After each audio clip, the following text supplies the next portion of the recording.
आसंता मे 10 तारिख पवित्र अक्षय तृतीया ठारू महाप्रभुंक विश्व प्रसिद्ध चंदन यात्रा आरंभ होब। महाप्रभुंक एही मानवीय लीला देखिबा हजार हजार भक्तों भीड़ जमिब नरेंद्र पुष्करिणी रे। तेबे चंदन यात्रा जेभली सुरुखुरुरे आयोजन होई परिबो से नै समस्त प्रस्तुति जोरसोर रे आगे चली। विश्वकर्मा भोई सेवक और श्रीमंदिर प्रशासनिक अधिकारी एही प्रस्तुति कार्य लागि पड़िछन्ति। महाप्रभु जलक्रीड़ा करुवा नंदा भद्रा को चापडंगा भाव प्रस्तुत करा जाउछि। अक्षय तृतीया ठारू 21 दिन व्यापी नरेंद्र पुष्करिणी ठारे महाप्रभुंक चलंती प्रतिमा विजय करी एही चापडंगारे जलक्रीड़ा करिवे। एथिपाई नरेंद्र पुष्करिणी को अति आकर्षणीय ढंगरे सजा जाउछि। नूतन भावे नरेंद्र पुष्करिणी सम्मुखरे एक आकर्षणीय तोरण करा जाउथबा बेले पुष्करिणीर चतुर्पार्श्वरे महाप्रभुंक विभिन्न पौराणिक कथावस्तु को नै पत्थर खोदित विभिन्न कलाकृति को स्थान दि जाइछि।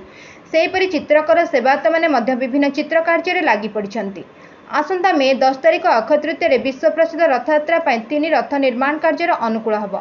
महाप्रभुंक ठारू आज्ञामाल आसिबा परे 3 रथर विश्वकर्मा सेवक माने रथ काठ को स्वतंत्र भावे पूजार्चना करी रथ निर्माण कार्यर अनुकूल करिवे। प्रथम पर्यायर रथ चक पई तुंब निर्माण कार्य आरंभ होब। एथिपई काठ मध्य रथखळे आसी पहुंची सारिछि। परवर्ती पर्यायर रथ निर्माण पई आवश्यक थिबा काठ रथखळे आसी पहुंचिबो। तेबे भोई सेवकों द्वारा श्रीनगर सम्मुख रथखड़ा को संपूर्ण भाव प्रस्तुत करा जायछि। चंदन यात्रा आउ मात्र 2 दिन थिबा बेले मार्केट छकरु नरेंद्र पुष्करिणी को जाइथिबा रास्तार कार्य चलिथिबारु ट्रैफिक समस्या गुरुतर रूप धारण करिछि। तेबे चंदन यात्रा रे हजार हजार भक्तों समागम को दृष्टि रखी जिला प्रशासन तुरंत ए रास्ता निर्माण कार्य सारिबा को साधारण रे दाबी होइछि।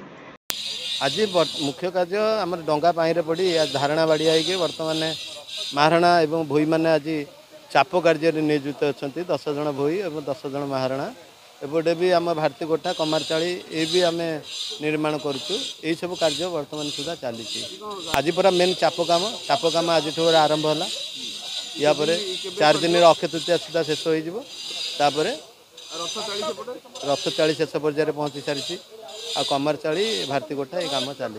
अक्षय तृतीया रथ निर्माण शुभारंभ करपटे बर्तमान महाप्रभु चंदन यात्रा समस्त कार्य प्राय शेष पर्यायर पहुँची जाइए। सेपटे बर्तमान आमर काठ आसीगला काली बर्तमान 22 गोटी तुम्ब काठ आसी अवशिष्ट काठ पर्यायक्रमे आसी पहुँचो। एपटे बर्तमान आमर चाली तैयारी चली सेपटे चाली शेष होगा रथ चाली निर्माण शेष होगा। चाप निर्माण कार्य आज आरंभ है। 10 महाराणा 10 भोई आसी जाइए। समस्त कार्य सुचारू रूपे चली ठीक समय समस्त कार्य शेष हो। महाप्रभुंर अक्षय तृतीया आसंता 10 तारिख में अनुष्ठित हो।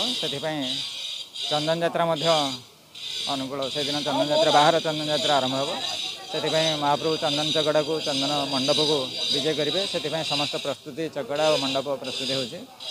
रास्ता जहाँ जहाँ प्रस्तुत हवा कथा प्रस्तुत ही रखा हो। से दिन समस्त बंदोबस्त कराई। नीति निगंड प्रस्तुत हो।